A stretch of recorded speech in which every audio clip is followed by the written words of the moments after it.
YouTube, vinyl community, Blondie Chaplin fans, random people on the internet. My name is Giggens, and we are here today to talk about Blondie Chaplin's 1977 album, Blondie Chaplin, which some people think is called rock and roll, but it's just called Blondie Chaplin. Blondie, as some of you guys know, was a member of the Beach Boys and a member of The Flame, and he's gone on to do a ton of other stuff, working with so many people, from Rick Danko to the band, to the Rolling Stones, to Brian Wilson. He's been all over the map. He's one of the most, I would say, underrated people in the music industry of the last 50 years. He's extremely talented, has an awesome voice, and can write a really great song. So I have loved this album for a while now. It's a lot of fun. It's just good, upbeat rock and roll with enough little riffs and hooks to stick in your head for days. A great album.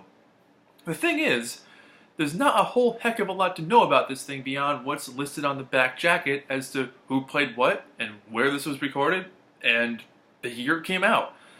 That's it. So, unless you guys are Blondie Chaplin historians out there, please let me know more about this thing. Maybe some inspiration behind the songs. Maybe how he came to write them. Maybe what the recording was like. Blondie, if you're watching this, I would love to chat with you about this because I would love to learn what happened to make this album. Very, very, very good album. Totally overlooked, and I think it deserves way more attention, or some attention. I don't think it hit the charts at all, and there were a couple of singles that came out. Like Give Me More Love was a single, and I think Can You Hear Me was also a single, at least in the UK. So, with that, we're just going to start talking about the songs, you guys. This thing starts off with a song called Bye Bye Babe, and right off the bat, you are wrapped up in this Blondie Chaplin world. There's that voice we love who sang Wild Honey and Sail On Sailor, Leaving This Town. Like, there's that voice again. You know, I love the rollicking vibe that a lot of this album has because he's got that real loose rock and roll spirit, and his guitar playing and his piano playing, and also Ricky Furtar is on drums on this album, so hey. His guitar playing and his tone, the guitar tone that he has on this album is absolutely fantastic. It's totally him. It's got that crunch, that grit to it, but it's kind of smooth. Like, it's not fuzzy and it's not demanding of your attention, but it's just enough of a growl to give the whole album a bite. I don't know how he accomplished that, but it's super impressive. I love the George Harrison style guitar solo on this thing. I love the slide guitars. Love the female backup vocals. I think that just melds with that rock and roll vibe so well. It's also got a bit of that Stones style, which I think is interesting because later on he would join the Stones. So that's cool. Can You Hear Me? Track 2 on this thing. This riff for me is like one part Sweet Jane, one part While My Guitar Gently Weeps. I like the changes and the transitions that happen throughout this thing. There's a couple of changes that occur throughout it. The bass line is really good. The cymbal work on the drums, on the actual like the bell part of the cymbal, I really like the groove and the texture that blends to the rest of the song. Gives it a whole fun dynamic to work with, and definitely keeps your head bobbing the whole time. And Blondie's vocals, as usual, are raw and fantastic. Just awesome. Just a pleasure to listen to. There's a timbre to his voice that I absolutely love. I think he's one of the best rock singers ever. I think he's got a great voice. Crazy Love. This song is really interesting. You know, it starts off as a bit of a ballad. It's almost slower, waltzy kind of a vibe there, with a really nice string section, really nice sweet string section that's layered on top of this thing. But it picks right up. This song for me, I can totally imagine Dennis Wilson singing this on Pacific Ocean Blue. This song would be a perfect match for his voice and the emotion that he would bring to it. And I think Blondie does an amazing job with that. Maybe he's channeling Dennis through this song. I don't know, but it's really effective. It's a really effective thing. But yeah, it would fit right in there. The solo on this one sounds like Clapton to me. I think that just might be Blondie's way of showing off his different talents, or maybe his inspirations, where he can sound like other people but also make it sound like himself at the same time. Very cool. Woman Don't Cry. This one's fun. It's got more of like a bouncy Steely Dan kind of piano, or maybe even like a Harry Nilsson type of piano. Also, I'm getting a total 50s vibe on this one, which of course I love. Um, and I'm also getting like a bit of a BTO, Bachman Turner Overdrive kind of feel on this one too.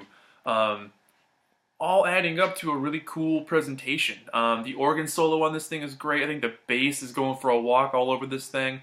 It's just a groove of a song, and it's really, for me, being track 4 into this thing and not having had a bad song yet is great because, like, he just shows his talents so well, and he wears his inspirations on his sleeve, I would think, but he also throws so much of himself into it that it doesn't sound like he's just paying tribute the whole time. This is his own. This is his own gig, you know. But great track. Loose Lady is the one after this one, and Ricky on drums on this one is absolutely fantastic. I love that sly riff that he comes up with. It's a groove. It's a groove of a riff, and I think it's so fun. Um, the track overall for me sounds almost like an early Hall and Oates song. It's got a bit of that soul to it, a bit of that loose sort of soul-inspired rock. The chorus is fun. I like where the music kind of drops out and you hear just Blondie singing, you know, turn your head around, that part. At the ending, it's great. The guitar solo sounds like it's laughing, which I think is fantastic because it's totally got that, like, characteristic that you want to hum along to it because you can remember it, which is a very George Harrison thing to do. Like, you can write a solo that you can hum, you know? Even if it's relatively simple, it stays in your head. But overall, just like a really fun rocking song overall. So, Be My Love ends side 1 on this thing, and this is straight up like just rock and roll, man. The ripping vocal, that guitar tone again is back. The hammering piano. This one has a really cool horn section, and they swell up pretty well throughout the track. But that Chuck Berry style guitar solo totally grabs you. It just sucks you right in. You're ready for Johnny Be Good. You're ready for all that kind of stuff. It feels so right. You know, it just blends in so well with that vibe. There's a slight tempo change here and there underneath that, where the drums kind of change a little bit, but the guitar stays doing its own thing. And I think having that juxtaposition kind of, you know, keeps the attention grabbed. But it's a headbanging rocker for sure. Great song. Lonely Traveler. This should have been the single. If you ask me, this should have been the single. Like, Give Me More Rock and Roll is an awesome song, but Lonely Traveler totally sounds like it should have been on the radio. It's ready for it. It's got all the characteristics of a really great pop rock song in the late 70s. It's fun. His piano playing is absolutely expressive. It's a really funky sort of track. You know, it's got some space to grow and breathe. And when you have that, it lends itself more to interpretation. It lends itself more to, interpretation. You're going to take more out of it because there's more room for it to grow. Everything's not handed to you, so it's kind of more on your own at that point, which I think is great. His voice bounces from A to B on the speakers, so you get some left channel, right channel action with the stereo. But it's so catchy and joyous. His vocals are amazing. The whole thing is just beautiful and breezy. It's just a thrill to listen to. This should have been a single, and this should have been a big single. It could have totally been on the radio. It has that classic rock feel. Like, if you were to put on the classic rock station right now in an alternate universe, this song would be all over it. So, Lonely Traveler, hands down, one of my favorites on this album. Riverboat Queen, again, soulful, expressive, deep in thought. I feel like there's a lot of thought with this one.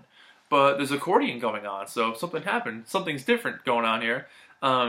Really delicate guitar playing. His harmonies on the vocals are absolutely fantastic. The way he can sing with himself, or whoever else is singing with him, they're doing a great job of, like, impersonating each other's voices. And the bass kind of bumps along right in the right places. It fills in all the gaps, just in the right spots, which is like a perfect bass player move. He's just a talented guy, and again, that guitar tone comes up. It's gritty, but it's not fuzzy. It's got that bite. Cool stuff, man. I don't know how he does it. Say You Need Me is the next track on this thing. This one's cool. I really love his vocal on this one. It's true, it's honest, it's pure. Again, just a joy to listen to. This could have been a single or a really good B-side. But I can totally see this kind of bubbling in the top 40 somewhere. Kind of a cool, like, slow feel on this one overall. Great organ work. The piano tinkling is fantastic. And then it kind of bumps along a little heavier with some more rocking moments throughout the rest of the track. But Ricky on this song in particular, I think, really shines. his drumming is absolutely fantastic. He's got such a good groove, and the way he can hit the snare drum, and the expression that he puts in his fills, I think is totally his own character. And that adds such a brilliant blend and texture to the overall experience of the whole album, let alone this one song. But his dynamic that he brings to the track lends itself a whole different dimension that if someone else had played drums in this thing, I feel like the whole album would have been off. But Ricky's drumming is absolutely stellar on this thing. For Your Love, not a cover of the Yardbirds. Really catchy, really exciting. It's got that, it's just full of like power rock, power pop chord changes all over this thing. There's a lot of changes in this song. I love the sax solo. The melody overall, it's just really fun to listen to. The harmonies, again, are really expressive, and they blend really well with each other. And that gruff guitar tone, I love the piano all over this thing. Good upbeat song. And then the last track on this thing, Give Me More Rock and Roll. This song sounds like it would have fit on the Arthur album by the Kinks, or maybe even like Lola versus the Power Man. It's got that like Ray Davies kind of feel to it. Killer riff. You know, it was a single, but for me, not the best choice for a single. I think it's an awesome song, but I don't see it being on the radio. I love the slide solo, the bouncing drums again. It captures that rock and roll party vibe. You know, there's like bits of talking atmosphere throughout this track as well. So it kind of lends itself to being more of a party, loose kind of song, which is what rock and roll is all about, man. It's only rock and roll, you know. Here's the back cover. Good picture of Blondie hanging out in a hotel hallway, maybe? I don't know. But here's the track listing up top, and then all the credits. And then this album is dedicated to Henry Chaplin. So we'll show that off. There's Henry Chaplin. So yeah, there's really not much that I was able to discover on the internet about this thing beyond what's on here. There are a couple of Beach Boys related people like Carl Munez on organ, and then obviously Ricky playing drums and other percussion, and then a bunch of other people that I just don't recognize.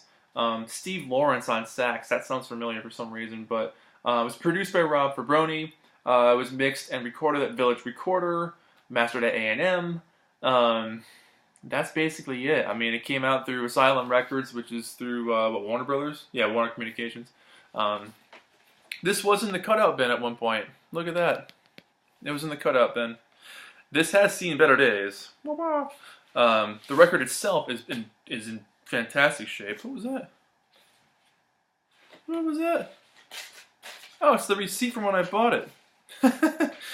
Cool. I didn't realize I kept that in there. Alright, well, we can just take that out for now. Yeah, I've always liked the Asylum label. I always thought that was kind of cool with the clouds there. But there you go. Blondie Chaplin. I'll show you side 2. Overall, an absolute thrill to listen to this album. Like I said earlier in the video, I really think it deserves anything. I mean, it's a great album, and I feel like it's totally been overlooked over the years. It has been reissued, apparently. Gonna pick up that receipt again. It has been reissued at one point on CD, and it was reissued again in 2006 on CD as well, I think, when his other album came out. But if you're looking for something, obviously Beach Boys related, but even just from good rock and roll, it doesn't sound like The Flame. You know, it's definitely got a different vibe from that. But if you just take it for what it is, just a good rock and roll album, it's fun, it's a little bit lightweight, which is kind of nice. There's moments of introspection on here for sure, but there's also moments of love, of dedication, of optimism, of hope, and then just good old love songs in the rock and roll tradition. So there's nothing wrong with that. Blondie's such a talented guy. It's great to see him back on the road with the Beach Boys, with Brian, really, Brian and Al. Great to see him doing that. He's such a cool guy to watch on stage, and hearing him do Sail on Sailor and Wild Honey, it's an absolute joy to hear him do those songs. But this album overall totally needs a re-examination, I think. Way more people should hear this thing. So Blondie, if you're watching this, thank you for making this album. It freaking rocks. It's a great record. I'm giving this thing a 9 out of 10. I think it's fantastic. I really don't know what I would fix on it or change on it. I think it's just an awesome album exactly the way it is. So that's it. If you guys know more about this thing or the creation of it, or more about the details about the songs or inspirations, anything that there is to know about this thing, please let me know in the comments below. Hey, that rhymed. There we go. So thank you so much for watching. My name is Giggens. This has been Blondie Chaplin. Blondie Chaplin, rock and roll. Thank you so much for watching. I'll see you guys in the next video. 8 out of 10. No, 9 out of 10. That's right, 9 out of 10. It's that rock and roll short-term memory loss, man. Peace and love, peace and love.